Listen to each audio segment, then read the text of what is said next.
এই movie lover কেমন আছো সবাই? অনেকদিন পর একটি মুভি এক্সপ্লেন নিয়ে আসলাম। এই গল্পটি হলো এমন একটি মেয়ের যার হাজবেন্ড তাকে স্যাটিসফাই করতে পারতো না, অর্থাৎ তাকে সন্তুষ্ট করতে পারতো না। এর জন্য সে তার হাজবেন্ডকে হত্যা করে তার হাজবেন্ডের বন্ধুর সাথে সে বিয়ে করে নেয়। তো মুভির শুরুতেই আমরা একটি লোককে দেখতে পাই। সে তার মেয়ে থাইরিসকে তার বোনের কাছে রেখে যেতে এসেছে, কারণ এই লোকটির ওয়াইফের মৃত্যু হয়ে গেছিল, তাই সে তার মেয়ের ঠিকমতো খেয়াল রাখতে পারতো না। এরপরে সে তার বোনকে কিছু টাকা দেয় এবং তার বোনকে বলে আমি খুব তাড়াতাড়ি এসে ওকে নিয়ে যাব।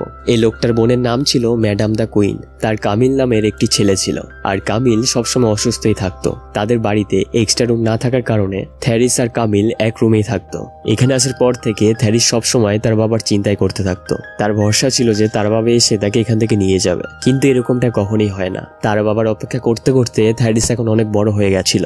এরপর একদিন যখন থ্যারিস ঘরের বাইরে ঘুরছিল, তখন সেখানে ম্যাডামের ছেলে কামিলের সাথে তার দেখা হয়। থ্যারিস কামিলকে কিস করতে বলে, কিন্তু কামিল তো থ্যারিসের উদ্দেশ্য বুঝতে পারছিল না। এর জন্য সে তার গালে একটি কিস করে এবং তারপরেই সেখানে ম্যাডামও চলে আসে। সে থ্যারিসকে বলে যে তোমার বাবা আর এই দুনিয়াতে বেঁচে নেই, এবং এর সাথে সে তাকে এটাও বলে যে কামিলের প্যারিসে একটি চাকরি হয়েছে এবং এখন তারা সবাই প্যারিসে শিফট হবে। কিন্তু যাওয়ার আগে ম্যাডাম থ্যারিসকে বলে আমি চাই যে তুমি আর কামিল বিয়ে করে নাও। আর এখন থ্যারিসের কাছে আর কোনো অপশন ছিল না, এর জন্য সে না চাইলেও কামিলের সাথে তার বিয়ে করতে হয়। এরপর তারা সবাই প্যারিসে শিফট হয়। এখানে আসার পর কামিলও তার চাকরিতে জয়েন করে নেয়। এখানে আমরা থ্যারিসকে দেখতে পাই। সে তার বিয়েতে একদমই খুশি ছিল না এবং তার এরকমটা মনে হতো যেন সে একটি জেলের মধ্যে বন্দী রয়েছে। কামিলও সবসময় তার অফিসের কাজেই ব্যস্ত থাকতো এবং সে প্রায় সময় রাতে দেরি করে বাড়ি ফিরত। তারও এই চাকরিটা অতটা পছন্দ ছিল না, কিন্তু তারপরও তাকে চাকরিটা করতে হতো, কারণ তার মায়ের এবং তার ওয়াইফের দায়িত্ব তার উপরেই ছিল। এর জন্য সে না চাইলেও তাকে চাকরিটা করতে হয়। ঠিক এভাবেই দিন চলতে থাকে। এরপর একদিন সে যখন বাড়িতে ফিরে আসে, তখন থ্যারিস তার সামনে সবকিছু খুলে ফেলতে থাকে। থ্যারিসের সম্পূর্ণ শরীরটা উত্তেজনায় ভর্তি হয়েছিল এবং সে আলাদা আলাদা ভঙ্গি করে কামিলকে তার উপর আকর্ষিত করছিল। কিন্তু কামিলের তো এসবের প্রতি একেবারেই আগ্রহ ছিল না, কারণ সে ছোটবেলা থেকেই অসুস্থ ছিল, আর এসব করার জন্য তার মধ্যে শক্তি একেবারেই ছিল না। এরপর একদিন কামিল তার বন্ধু লরেনকে তার বাড়িতে নিয়ে আসে। লরেন এবং কামিল একই অফিসে কাজ করত। লরেন একজন খুব ভালো আর্টিস্ট ছিল। এরপরে তারা সবাই একসাথে বসে আলাপ আলোচনা করছিল। এখানে থ্যারিস লরেনের দিকে এক দৃষ্টি মনে তাকিয়ে থাকে। মনে মনে সে লরেনকে পছন্দ করতে শুরু করে। লরেন ও থ্যারিসের এই ব্যাপারটা বুঝতে পারে। এরপর কামিল লরেনকে তার পেন্টিং বানিয়ে দেওয়ার জন্য বলে। তারপর লরেন যখন কামিলের পেন্টিং আঁকছিল, তখন থ্যারিস সেখানে এসে বসে পড়ে আর লরেনের দিকে এক দৃষ্টি মনে তাকিয়ে থাকে। পেন্টিং সম্পূর্ণ হয়ে যাওয়ার পর যখন কামিল সে ছবিটাকে দেখে, তখন তার লরেনের পেন্টিং আঁকাটা খুব পছন্দ হয়। ঠিক তখনই কামিলের কিছু কাজের কথা মনে পড়ে। এরপরেই সে সেখান থেকে চলে যায়। এরপর সে রুমের মধ্যে থ্যারিস এবং লরেন একা ছিল।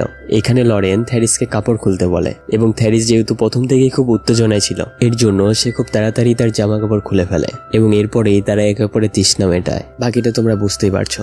এরপর থেকেই তাদের দুজনের মধ্যে অ্যাফেয়ার শুরু হয়ে যায় এবং এরপর থেকে তারা দুজনে যখনই সুযোগ পেত, তারা দুজনে একে অপরের সাথে দারুণ মজায় কাটাতো। থ্যারিস প্রায় সময় কিছু না কিছু অজুহাত দিয়ে লরেনের কাছে যেত এবং এরপর লরেন তার রকেটে বসিয়ে থ্যারিসকে পৃথিবী ভ্রমণ করাতো।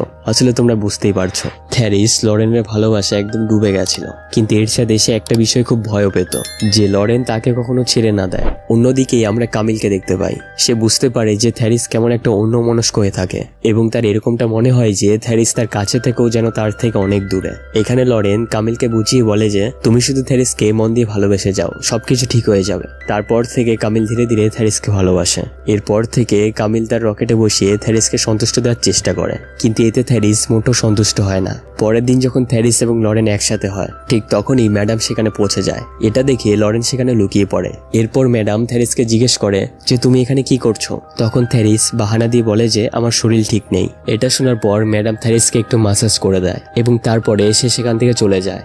এরপরে আমরা কামিল এবং থ্যারিসকে দেখতে পাই। এখানে কামিল থ্যারিসকে বলে যে আমরা আবারও আমাদের গ্রামে ফিরে যাচ্ছি, কারণ কামিলের মনে হচ্ছিল যে এখানে আসার পর থেকে থ্যারিস তার থেকে দূরে সরে যাচ্ছে। এটা শোনার পর থ্যারিস খুব চিন্তায় পড়ে যায়, কারণ যদি তারা গ্রামে ফিরে যায় তাহলে সে আর কখনো লরেনের সাথে দেখা করতে পারবে না। সেই দিন রাতেই থ্যারিস এই কথাটা লরেনকে বলে। সে বলে যে আমি তোমার কাছ থেকে আলাদা থাকতে পারবো না। এটা শোনার পর লরেন থ্যারিসকে বলে এখন শুধু একটাই রাস্তা বাকি আছে, আমাদের কামিলকে রাস্তা থেকে সরিয়ে ফেলতে হবে। লরেনের এই কথাটা শুনে থ্যারিস খুব হতবাক হয়ে যায়, কিন্তু লরেন তাকে বুঝিয়ে বলে যে আমরা কামিলকে এমনভাবে হত্যা করব যাতে এটা দেখে মনে হয় যে এটা একটা অ্যাক্সিডেন্ট। সেদিন রাতে থ্যারিসের ঘুম আসছিল না। সে কামিলের ব্যাপারে ভেবে ভেবে চিন্তায় পড়ে গেছিল, কিন্তু সে লরেনের ভালোবাসা এতটা ডুবে গেছিল যে সে তার জন্য কামিলকে হত্যা করতেও রাজি হয়ে যায়। পরের দিন সকালে এরা তিনজন একটি পার্কে যায়। সেখানে ঘুরতে ঘুরতে কামিল ক্লান্ত হয়ে পড়ে। সে ক্লান্ত হয়ে থ্যারিসের কোলে ঘুমিয়ে পড়ে। কামিল ঘুম থেকে ওঠার পরে তারা তিনজন একটি নৌকাতে উঠে বসে।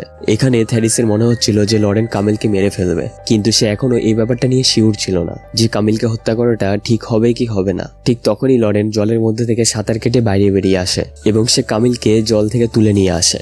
এরপর তারা দুজনেই কান্না করার অভিনয় করতে শুরু করে এবং তারা সবাইকে এরকমটা দেখায় যে তাদের নৌকাটা ডুবে গেছিল এবং তার সাথে কামিলও ডুবে পড়েছিল।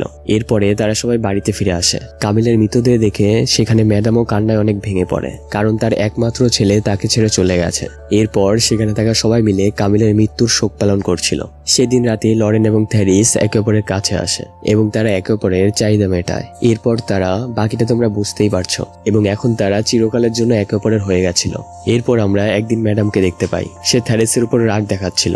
সে তাকে বলে, তুমি থাকার সত্ত্বেও কামিল কি করে ডুবে গেল, আর যদি সে ডুবেই যায় তাহলে তুমি কি করে বেঁচে গেলে। কিন্তু সে তখনই বুঝতে পারে যে সে অনেকটা রেগে গেছে এবং সে থ্যারিসের কাছে ক্ষমা চেয়ে তাকে জড়িয়ে ধরে। এরপর আমরা থ্যারিসকে দেখতে পাই। সে রাতেবেলা ভালো করে ঘুমাতে পারছিল না এবং এর সাথে সে খুব ভয়ানক স্বপ্ন দেখতে পায়। আর অন্যদিকে লরেনেরও কিছুটা এরকম অবস্থা হয়। সেও কিছুদিন ধরে ঠিকমতো ঘুমাতে পারছিল না। লরেন খুব বেশি ভয় পেয়েছিল, এর জন্য সে আজ রাতে থ্যারিসের সাথেই থাকতে চায়। এখানে থ্যারিস লরেনকে বলে যে চলো আমরা কোথাও পালিয়ে যাই, কিন্তু লরেন তাকে বারণ করে বলে যে তোমার জীবন এখানে এবং তোমার দোকানও এখানে রয়েছে। কিন্তু থ্যারিস তাকে বলে যে ওইসব কিছু তো ম্যাডামের নামে রয়েছে। তারপর লরেন থ্যারিসকে আরো বুঝিয়ে বলে, তুমি কান্না করার অভিনয় করো এবং তুমি এরকমটা দেখাও যে তুমি কামিলকে অনেক মিস করছো। এরপর থ্যারিস এরকমটাই করে। থ্যারিসের এরকম দুঃখ দেখে সেখানে থাকা সমস্ত লোক ম্যাডামকে বুঝিয়ে বলে, তোমার থ্যারিসকে দ্বিতীয়বার বিবাহ দেওয়াটা উচিত হবে, এতে থ্যারিসের দুঃখ কিছুটা কমবে। এবং এর সাথে তারা এটাও বলে যে থ্যারিসের জন্য লরেন পারফেক্ট হবে। ম্যাডামও সেখানে থাকা লোকেদের এই কথায় রাজি হয়ে যায় এবং এরপর তারা সকলে মিলে তাদের দুজনকে এই কথা জানায়। তারপরে তারা দুজনে এই কথা রাজি হয় এবং এর পরের দিনই তাদের দুজনের বিবাহ সম্পূর্ণ হয়। সেদিন রাতে লরেন থ্যারিসকে বলে, আজকের রাতটাই হলো সেই রাত যার জন্য আমরা এতদিন অপেক্ষা করেছিলাম। কিন্তু থ্যারিস এই বিয়েতে একদমই খুশি ছিল না এবং সে এই বিষয়টা নিয়ে অনেক আপসেট হয়েছিল। সে ভাবছিল যে আমি আমার শারীরিক লোভের জন্য আমার স্বামীকেই হত্যা করে ফেলেছি এবং এর সাথে সে ম্যাডামের দুঃখ দেখেও অনেক হতাশা হয়ে পড়ে। এরপর সে লরেনকে জিজ্ঞেস করে যে তুমি কামিলকে কি করে হত্যা করেছো। লরেন তাকে বলে, তুমিও ওখানে ছিলে, তুমি কি সেটা দেখোনি? এর উত্তরে থ্যারিস বলে, আমি আমার চোখ বন্ধ করে রেখেছিলাম। তারপর লরেন তাকে বলে, আমি তাকে জলে ডুবিয়ে হত্যা করেছিলাম। এখানে থ্যারিসের এরকমটা মনে হচ্ছিল যেন লরেন কামিলকে নির্যাতন করে হত্যা করেছে। আর এই ব্যাপারটা নিয়ে সে লরেনের সাথে ঝগড়া করতে শুরু করে। সে তাকে বলে, তোমার কামিলকে হত্যা করাটা একদমই উচিত হয়নি।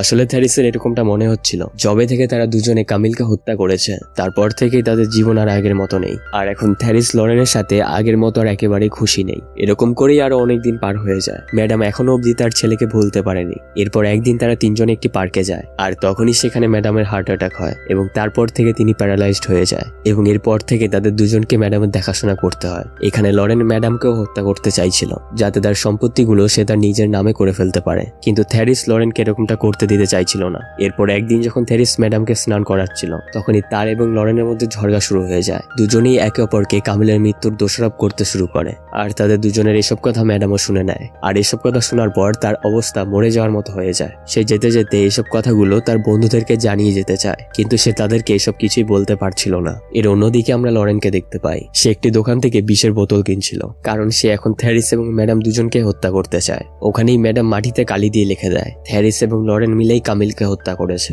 ম্যাডামের এই লেখাটা তার একটি বন্ধু দেখে নেয় আর এই কথাটা সে সবাইকে জানানোর জন্য এখান থেকে দৌড়ে চলে যায়। এরপর যখন এই কথাটা লরেন এবং থ্যারিস জানতে পারে তখন তারা আবারও দুজনে এক হয়ে যায় আর তারা দুজন মিলেই ম্যাডামকে মেরে ফেলার পরিকল্পনা করে। এরপর তারা দুজনে মিলে ম্যাডামকে নিয়ে একটি নদীর পাড়ে যায়। তারা দুজনে এখানে প্ল্যান করে যে ম্যাডামকে কি করে হত্যা করতে হবে যাতে করে এটা একটি অ্যাক্সিডেন্ট বলে মনে হয়। এরপর লরেন সেই বিষের বোতলটি বের করে এবং থ্যারিস একটি চাকু বের করে। ঠিক তখনই তারা দুজনে তাদের মাইন্ড চেঞ্জ করে নেয় আর তারা দুজনেই তাদের নিজেদেরকে হত্যা করার সিদ্ধান্ত নিয়ে নেয়। এরপর তারা দুজনে মিলে একটু একটু করে বিষ পান করে। সে বিষ পান করার ফলে তাদের দুজনেরই সেখানে মৃত্যু হয়। তখনই সেখানে ম্যাডামের সমস্ত বন্ধুরা চলে আসে আর ম্যাডামকে তারা সেখান থেকে বাঁচিয়ে নেয়। আসলে তারা দুজনে মিলে জবে থেকে কামিলকে হত্যা করেছে তারপর থেকেই তাদের দুজনের জীবনই নরকে পরিণত হয়ে গেছিল এবং এর জন্যই তারা দুজন মিলে তাদের জীবন ত্যাগ করার সিদ্ধান্ত নেয়। আর এখানেই এই মুভির গল্পটি শেষ হয়ে যায়। আশা করছি এই মুভির গল্পটি তোমাদের খুব ভালো লেগেছে। আসলে আমার এই চ্যানেলটি নতুন চ্যানেল, তাই ভালো লাগলে অবশ্যই সাবস্ক্রাইব করে আমাদের পাশে থাকবে। আর তুমি কোন জেলা থেকে দেখছো অবশ্যই সেটা কমেন্ট করে জানাও। ধন্যবাদ।